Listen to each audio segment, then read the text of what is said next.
سورہ نوح کی آیت نمبر 16 میں جو اللہ تعالیٰ نے چاند کو نور کہا ہے اور سورج کو چراغ کہا ہے، اسے مفسرین کرام بہت ہی ایک خوبصورت نقطہ یا مشابہت کو بیان فرماتے ہیں۔ وہ یہ فرماتے ہیں کہ اللہ تعالیٰ نے روح کو بھی نور کہا ہے اور قرآن کو بھی نور کہا ہے۔ اب یہ دونوں نورین ہیں، لیکن سوال یہ پیدا ہوتا ہے کہ دونوں میں سے کس کا نور جو ہے وہ زیادہ طاقتور ہوتا ہے؟ روح کا نور زیادہ طاقتور ہے یا پھر قرآن کا نور زیادہ طاقتور ہے؟ لہٰذا مفسرین کرام یہ فرماتے ہیں کہ روح کو جو ہے وہ تشبیہ دی گئی ہے چاند کے ساتھ، اور قرآن کو تشبیہ دی گئی ہے سورج کے ساتھ۔ اور ہم یہ دیکھتے ہیں کہ سورج کی روشنی میں چاند کی روشنی نظر نہیں آتی، اور چاند اپنی روشنی کہاں سے لیتا ہے؟ وہ سورج سے لیتا ہے۔ تو جس طرح سے چاند کی روشنی کمزور ہے اور سورج کی روشنی طاقتور ہے، اسی طریقے سے جو انسانی روح کا نور ہے یہ کمزور ہوتا ہے اور قرآن کا نور جو ہے وہ طاقتور ہوتا ہے۔ اور اس کی وجہ کیا ہے کہ انسان کی روح مضبوط ہوتی ہے قرآن کے نور سے۔ لہذا جس طرح سے چاند سورج کی روشنی لے کر اپنے آپ کو روشن کرتا ہے، بھرپور ہوتا ہے اور چمکتا ہے، اسی طریقے سے انسانی روح جو ہے وہ اللہ تعالیٰ کے قرآن سے نور لے کے جو ہے وہ روشن ہوتی ہے، چمکتی ہے اور بھرپور انداز سے مکمل ہوتی ہے۔ اور پھر وہ یہ نقطہ بیان کرتے ہیں کہ اگر سورج چھپ بھی جائے، بادل آ جائے، تب بھی یہ پتہ چلتا ہے کہ دن ہے، اس کے باوجود کہ سورج نظر نہیں آ رہا ہوتا، اور چاند اگر مکمل بھی ہو، 14ویں کا چاند بھی ہو، مگر اس کے باوجود رات رات ہی ہوتی ہے۔ لہذا سورج کو کوئی شکست نہیں دیتا، جب وہ آتا ہے تو وہ سب کے اوپر چھا جاتا ہے، اور یہی مثال جو ہے وہ قرآن کے نور کی ہے۔ لہٰذا اگر سورج کی روشنی نہیں ہوگی تو چاند بجھ جائے گا، تاریک ہو جائے گا۔ تو اگر انسان کی روح کے پاس جو ہے وہ قرآن کی روشنی نہیں ہوگی تو یہ روح بجھ جائے گی، یہ فنا ہو جائے گی۔ پھر یہاں پہ مفسرین کرام بڑی پیاری بات فرماتے ہیں کہ اگر ان دونوں الفاظ کے اوپر غور کیا جائے، روح اور نور کے اوپر، تو روح لفظ سے راحہ بھی ہوتا ہے، راحہ ہوا کو کہا جاتا ہے، ہوا جب چلتی ہے تو موسم بھی بدل جاتا ہے۔ پھر فرمائے کہ روح سے جو ہے وہ ریحان ہے، ریحان جو ہے وہ خوشبو کو کہا جاتا ہے۔ لہٰذا روحیں جو ہوتی ہیں وہ معطر ہوتی ہیں، خوشبو والی ہوتی ہیں، جیسا کہ حدیث مبارکہ کا مفہوم ہے کہ جب انسان مرتا ہے اور اس کی روح آسمان کی طرف جاتی ہے تو فرشتے کہتے ہیں مرحبا، کیسی خوشبو والی روح آئی ہے، کیسی معطر روح آئی ہے۔ پھر فرمایا کہ اسی لفظ روح سے جو ہے وہ راحت ہے، اور راحت سکون کا لفظ ہے، اور لہٰذا قرآن کہتا ہے یا ایت النفس المطمئنہ، کہ یہ روح جو راحت اور اطمینان والی ہے یہ بڑی آسانی کے ساتھ جسموں سے نکل کے اپنے رب سے جا ملیں گی۔ تو گویا کہ لفظ روح کے اندر راحت، ہوا، سکون کا معنی جو ہے اور خوشبو کا معنی جو ہے وہ پایا جاتا ہے۔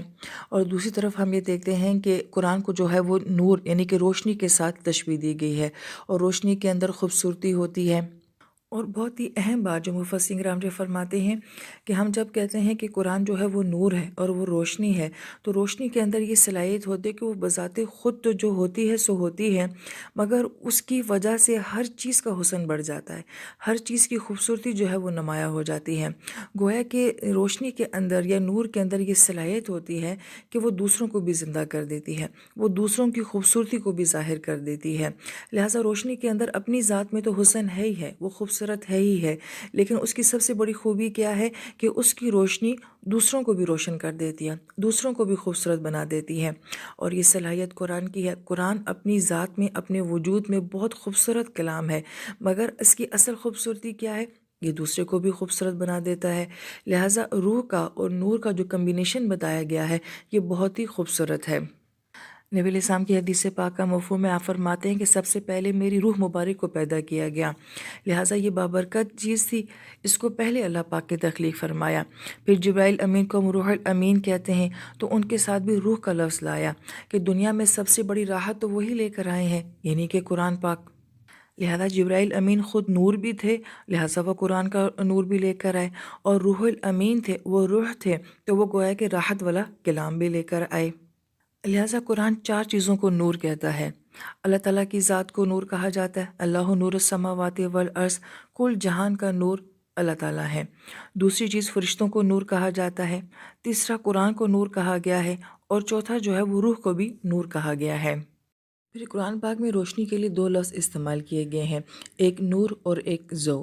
اب دونوں کے اندر روشنی کا پہلو تو ہے، مگر نور سے مراد یہ ہوتا ہے کہ بصیرت کا ہونا، ویژن کا ہونا، سوچ کا ہونا، صلاحیت کا ہونا، اور نورانیت اور روحانیت کا ہونا، جبکہ ضوء کے اندر جو ہے یہ تمام چیزیں نہیں ہوتی ہیں۔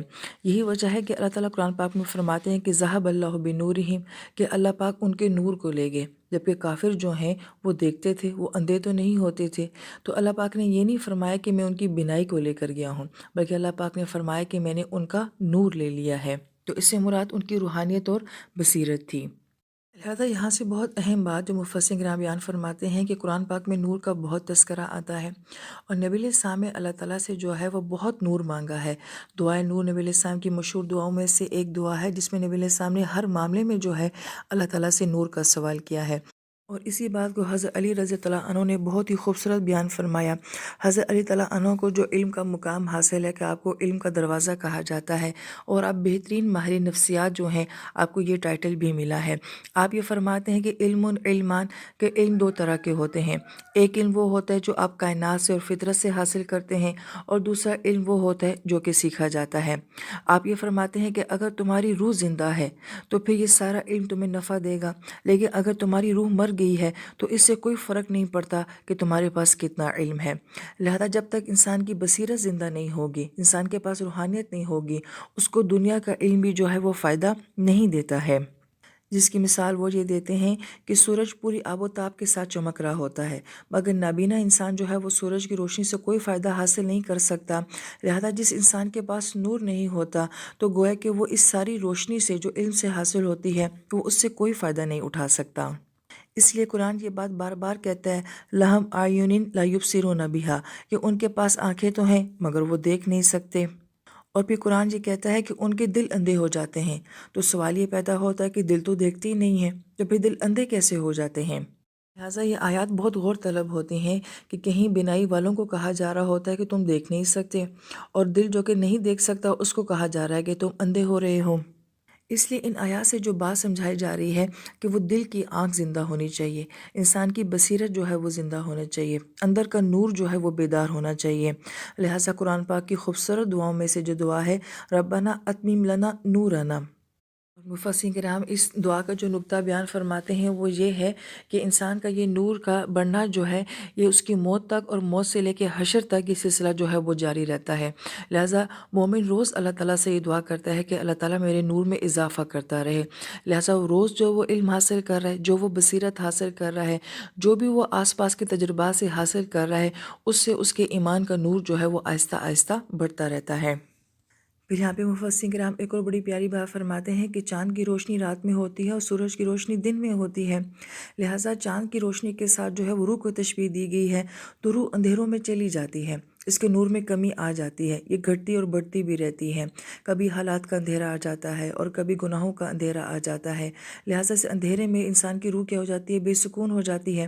تو اگر چاند کے اندر روشنی ہوتی ہے تو وہ رات کی تاریکی میں بھی جگمگا جاتا ہے، اسی طریقے سے گناہوں کے اندھیرے میں بھی اور حالات کے اندھیرے میں بھی اگر اس روح کے پاس جو ہے وہ قرآن کی روشنی ہے تو پھر یہ بے سکون نہیں ہوتی، پھر اس کو قرار آ جاتا ہے۔ لہٰذا انسانی روح جو ہے اس کا سکون اللہ تعالیٰ کی یاد میں ہے، اور اس کا سکون قرآن کے علم میں ہے۔ اور اگر ہم تھوڑا سا غور کریں تو اگر قرآن نہ ہو تو ہماری سب کچھ ویران ہو جائے۔ وہ کس طریقے سے ہمارے خطبوں میں قرآن ہے، ہماری نماز میں قرآن ہے، ہماری تلاوتوں میں قرآن ہے، ہمارا سارا لٹریچر قرآن ہے، ہمارے احکامات قرآن میں ہے، ہمارے قوانین قرآن میں ہے۔ اگر قرآن نہ ہو تجوید کس کی سیکھیں، گرامر کس کی سیکھیں، ترجمہ تفسیر ہم کس کا کریں، ہم بیانات کہاں سے کیا کریں، دورہ قرآن ہم کس کے کروایا کریں؟ تو گویا کہ دنیا میں کوئی علمی مجلس کا مقام ہی نہیں رہ جاتا اگر ہمارے پاس قرآن نہیں رہ جاتا۔ لہٰذا اگر ظاہری انداز سے بھی دیکھیں کہ دنیا سے علم اٹھا لیا جائے تو بس پھر تو کھانا پینا اور سونا رہ جاتا ہے۔ لہٰذا دنیا میں جتنی رونق ہے اور جتنی ایجادات ہیں اور جتنی خوبصورتی ہے یہ اس علم کی وجہ سے ہے۔ علم روز ایک نئی چیز لے آتا ہے، ایک نئی ایجاد لے کر آ جاتا ہے، جس سے پوری دنیا جو ہے وہ کھیلتی رہتی ہے یا پھر فائدہ اٹھاتی رہتی ہے۔ لہذا صرف غور و فکر کرنے کی کمی ہے۔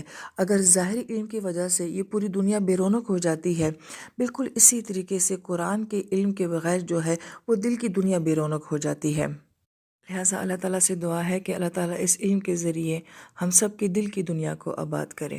اللہ قرآن کے نور سے ہمارے دلوں کو نور سے بھر دے۔ آمین یا رب العالمین۔